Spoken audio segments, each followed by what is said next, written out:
Hey guys, welcome back to my channel. So I guess it's time for monthly wrap-up time again. It feels like I just did these, maybe because I keep being late on them. So in July, I read 5 books, and those books were The Queen of Atolia by Megan Whalen Turner, The King of Atolia by Megan Whalen Turner, A Conspiracy of Kings by Megan Whalen Turner, and Thick as Thieves by Megan Whalen Turner, and Anya's Ghost by Vera Brosgol. That's it. So, the Queen's Thief series is obviously the main one that I did in July. I started with The Thief in June and then fell so deeply in love with the series that I finished all of it in July. So the basic premise of it is set in, serial numbers filed off ancient Greece. Well, I say ancient. There's things like guns, and so it's more like Byzantine, I guess. There's also a Roman aspect to it, in Atolia particularly. Their military is structured very Roman. And then there's also, the kind of serial numbers filed off Ottoman Empire that is encroaching on Greece and Rome-ish. The main character is Eugenides, nicknamed Jen. He is the thief in the first book, and his story obviously gets much more complicated, and oh man, do I love him so much.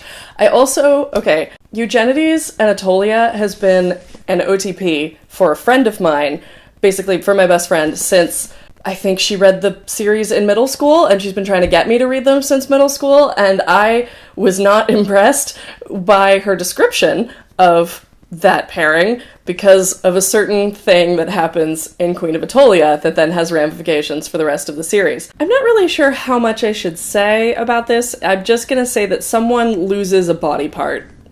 Let's put it that way. And I would just yell that at her for ever, and now I am just also shipping them so hard. They love each other so much, and they're so bad at talking about it. So most of these I did on ebook. I did borrow King of Atolia from a friend, and oh man, was King of Atolia just so bad for me in the best of ways, because I am so weak to Romans. So Costas, the main character, is just quintessentially Roman, and I loved him so much. If you have read or watched The Eagle of the Ninth, I did keep getting flashbacks to Marcus Aquila, who is played by Channing Tatum in the movie The Eagle. Anyway, so I don't want to talk too much about the individual books because that would be too much plot spoilers, but the overarching series description is about these 3 main countries, Elis, Atolia, and Sonus, and they are all in sort of Greece. And they have been politicking and warring with each other, and then there's this encroaching Mede Empire, which is, kind of the Ottoman Empire. And they're having to figure out how much do they ally with each other, and how much do they ally with the Mede, if at all, and is that going to be really dangerous because the Mede have a tendency to just take over all of their territories that they've allied with. Also interesting to note is that each book has a different point of view character or characters. The first book is first person from Eugenides' point of view only.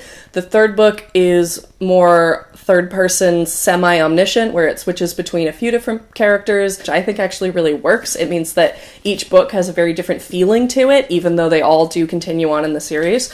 And I am hoping that we don't have to wait another 5 years for book 6, which is theoretically the last book to come out. But, whenever it happens to come out, I will be reading it. If you have read this series and you want to hear my more spoilery thoughts on this, by the way, my best friend and I will be recording a podcast episode on it, and so that should be coming out pretty soon. And I link my podcast down in the description pretty much every time, but I almost never mention it. We are back for season 5, and we've released a few episodes already, including one on the Temeraire series and one on the Six of Crows series.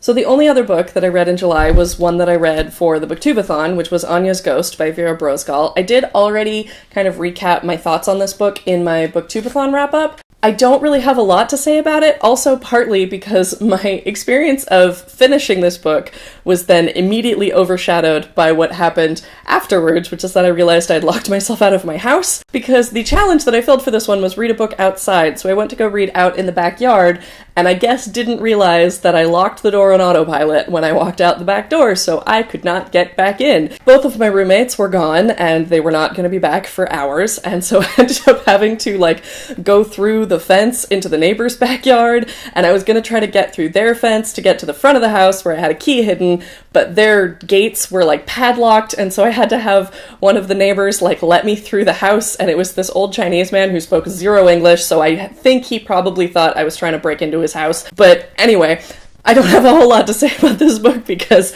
this was like immediately after I finished it. But it was a fun coming of age story about a girl who falls down a pit and then discovers that there's a ghost down there and ends up like taking the ghost with her when she gets out. And the ghost starts out very helpful and then gets a little bit less helpful as the book goes on. I would probably give this one about 3.5 stars maybe if I were doing star ratings. So that was actually everything that I read in July. Let me know what your favorite book was down in the comments, and I will see you guys very soon with another video. Thanks for watching, guys. Bye!